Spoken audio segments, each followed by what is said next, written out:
ये उस दिन जब घटना हुई वहाँ पे गांधी मैदान से लेके जाया गया है, तो मैं वहाँ पे स्थल पे नहीं था।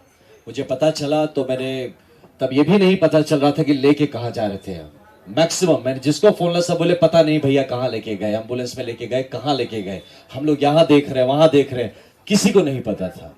तो किन्हीं कारणों से कैसे भी करके मैंने अपने तरीके से उसको पता लगाया कि वो एम्स की तरफ जा रहे हैं। मैं वहां से तुरंत निकला, इनके एम्स पहुंचने के 15-20 मिनट में पीछे मैं भी वहां पहुंचा। जब पहुंचा तो पहले रोका गया, भाई कहाँ जा रहे हैं, क्यों जा रहे हैं। तो मैंने कहा भाई हॉस्पिटल जाने भी नहीं देंगे, क्या हो गया। तो नहीं सर हम तो आपको जानते हैं, अब तो इसलिए रोक रहे हैं क्योंकि पहचान गए हमको। तो मैंने कहा बिल्कुल हम मिल सकते हैं। आपने क्या किया, आपने किसी को खबर नहीं है कि आदमी गया कहाँ, आप हवा में उड़ा लेंगे, किडनैप कर लिया, किया क्या आखिर उसका, मुझे पता होना चाहिए। तब तक एक हमारे डीआईजी साहब अंदर थे, वो आए, बोले हाँ हाँ आने दीजिए इनको, आने दीजिए। मैं अंदर पहुंचा, वहां पे जाके जब वहां देखता हूं तो बहुत सारे ऑफिसर थे। ये एक बहुत इंपॉर्टेंट बात आप सबको बता रहा हूं, ये डीजीपी साहब से रिक्वेस्ट करूंगा इस बात का संज्ञान ले। एक आदमी का रैंक नहीं दिख रहा था, कौन कौन से ऑफिसर हैं, किसी का नेम प्लेट नहीं था। डीके बासु गाइडलाइंस बोल के कुछ है धरती पर, ये डीके बासु, मैं खुद ऑफिसर रहा हूं, मैं जानता हूं कि आप अरेस्ट, डिटेंशन, ये सब जो प्रोसीजर्स का तरीका होता है। इतनी अनप्रोफेशनल पुलिस मैं मतलब धरती पे नहीं सोच सकता हूं कि भारत में आज भी ये सही में, ये बिहार का वो जो गाना था, ये बिहार में ठोक दे कट्टा कपार में, यही पुलिस कर रही है। इतनी अनप्रोफेशनल। मैं रैंक क्या है, नाम क्या है, कौन है, किसी को नहीं पता। ये तो बैंड ऑफ कौन है, हमको क्या पता, कोई बहरूपिया हो, कोई गुंडे हो, ये सच में पुलिस थी या नहीं, एक बंदे का नहीं दिख रहा था। आधे से ज्यादा ने कैप नहीं पहना था। बिहार पुलिस भी है कि नहीं पता नहीं, अब है कौन। तो वहां मैं सबसे पूछ रहा भैया आप कौन है, क्या है, हाँ बताया जाएगा। वहां पे आते हैं, रूम में मैं बैठा था, आके कहते हैं आपको मेडिकल टेस्ट करना होगा।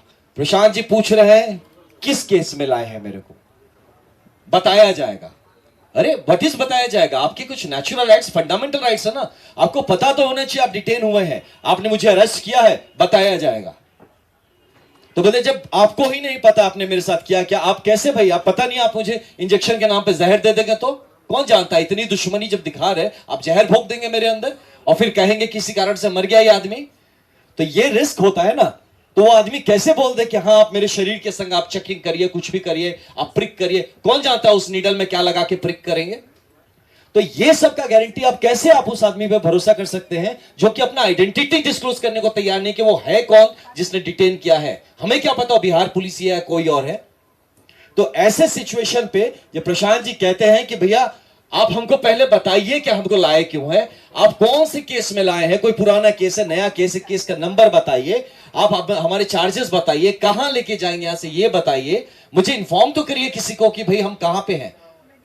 हमको फोन नहीं करने दिया जाए, भैया फोन मत करिए सर, फोन ऑफ रखिए। आप हमारे कम्युनिकेशन नेटवर्क बंद कर देते हैं। मैं फिर बोला ठीक है बाहर, मुझे बोले प्रशांत भैया कि काम करिए आप चलिए बाहर, थोड़ा संभाल दीजिए, मीडिया के भी बंधु होंगे उनको बता दीजिए कि हम सेफ है, लोग में घबराहट ना आए किसी तरह का। ये आदमी लगातार सोच रहा है कि किसी तरह का विश्रृंखला नहीं होनी चाहिए, पीस मेंटेन रहना चाहिए। आप आनंद जी बाहर जी और सबको बताइए सब ठीक है, सब कोई घबराने की बात नहीं है। He was trying to make things peaceful और पुलिस उसको और उस पर डाले जा रही है घी। हम निकल रहे, सर थोड़ा आप बैठ जाइए सर। हम बोले क्यों डिटेन कर रहे हो, नहीं सर आप थोड़ा रुक जाइए, कोई सीनियर अधिकारी आ रहा है। मुझे पता है पुलिसिया तरीका है रोकने का, मैं अब उसको धकेल के तो जा नहीं सकता। मैं उससे पूछ रहा हूं अच्छा आप कौन है, सर बता देंगे सर, आप थोड़ा सा बैठ जाइए। ये सोचिए, ऐसे डीजीपी सर से मैं रिक्वेस्ट करता हूं, है ना, आपका एक जूनियर हूं मैं, आपसे रिक्वेस्ट करता हूं कम से कम बेसिक गाइडलाइन सिखाइए। ये बड़े बड़े गया मैं पुलिस अकेडमी बनाने से नहीं होता जहां आप डीके बासु गाइडलाइंस नहीं फॉलो करते हैं, और इतने बड़े हाई प्रोफाइल चीज में जहां प्रशांत किशोर जैसे एक व्यक्तित्व को आप डिटेन कर रहे हैं, अरेस्ट कर रहे हैं, साथ में खुल के बड़े बड़े ऑफिसर आके बड़े बड़े होकर चौड़े होकर कह रहे 44 आदमी को डिटेन किया।